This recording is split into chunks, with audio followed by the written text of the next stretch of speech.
Emma was a girl who always loved quiet things. She liked soft music, the smell of books, and sitting in gardens with her eyes closed, listening to the wind. From the time she was little, she dreamed about her wedding. She would dress up in her mother's long white scarf, pretend to hold flowers, and walk down the hallway like it was a fancy path. Her teddy bears were her guests, and she'd whisper promises to an invisible groom. She used to say, "One day, I'll have a real wedding. There will be flowers everywhere, and the person I marry will love me forever." She believed in love, in happy endings, in fairy tales. But fairy tales don't always go as planned. Emma was 21 when everything turned upside down. One cold evening, her phone rang. It was a police officer. There had been a car accident. Her mom and dad didn't come home that night. Emma waited by the door, hoping the call was wrong. But it wasn't. She cried for days. Her heart hurt in a way she didn't know was possible. The house felt too big, too empty, too quiet. She didn't eat much. She didn't go outside. She didn't smile. Then, one rainy afternoon, as she sat by the window in her pajamas, something strange happened. She heard a soft sound at the door. A tiny bark. She opened it slowly. And there he was. A small golden puppy, wet from the rain, looking up at her with big eyes. He didn't run away. He just sat there, wagging his tail slowly, like he was asking, "Can I come in?" Emma picked him up, wrapped him in a towel, gave him food. He curled up next to her, warm and safe. She named him Max. And from that moment on, Emma wasn't alone anymore. Max grew fast. He went from a tiny pup to a big, beautiful golden retriever. He had soft fur, kind eyes, and a tail that never stopped wagging. He followed Emma everywhere, to the store, to the park, even to the flower shop where she worked.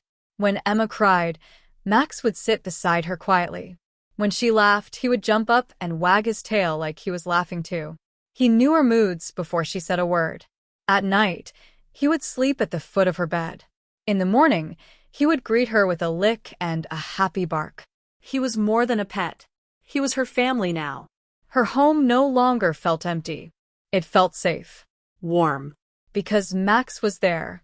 Years passed. Emma got stronger. She smiled more. She made flower arrangements for weddings and birthdays, and her shop became very popular. Then one day, a man named Daniel came into her flower shop. He was tall, with soft brown hair and friendly eyes. He asked for flowers for his sister's birthday. They started talking, then laughing, then seeing each other more. Daniel was nice, funny, calm.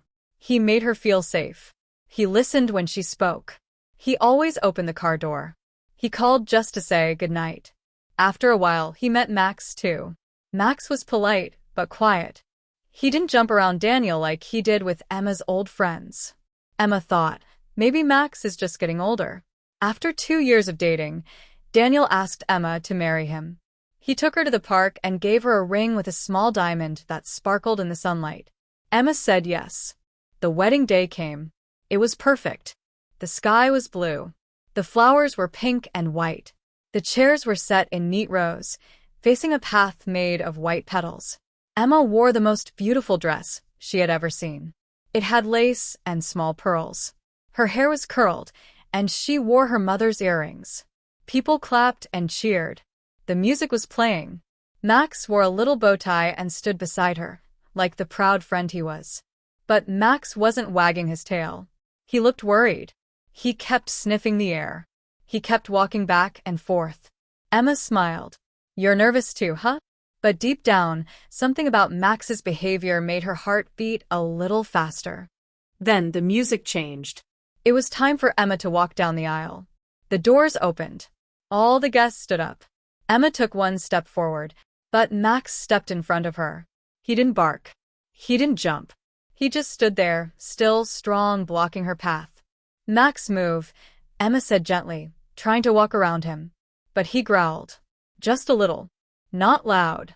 Just enough to say, "Stop." Everyone was watching. Emma looked down the aisle. There was Daniel smiling. But something about his smile didn't feel real anymore. Then she saw Zoe, her best friend, her maid of honor, standing near Daniel. She looked scared. She wasn't smiling.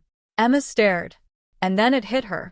She remembered how Daniel's phone would buzz late at night. She remembered Zoe coming over when he was around and staying longer than needed. She remembered the time she caught them talking in the kitchen, and they went quiet when she walked in. And now, on her wedding day, she saw the truth in their eyes. A quick glance.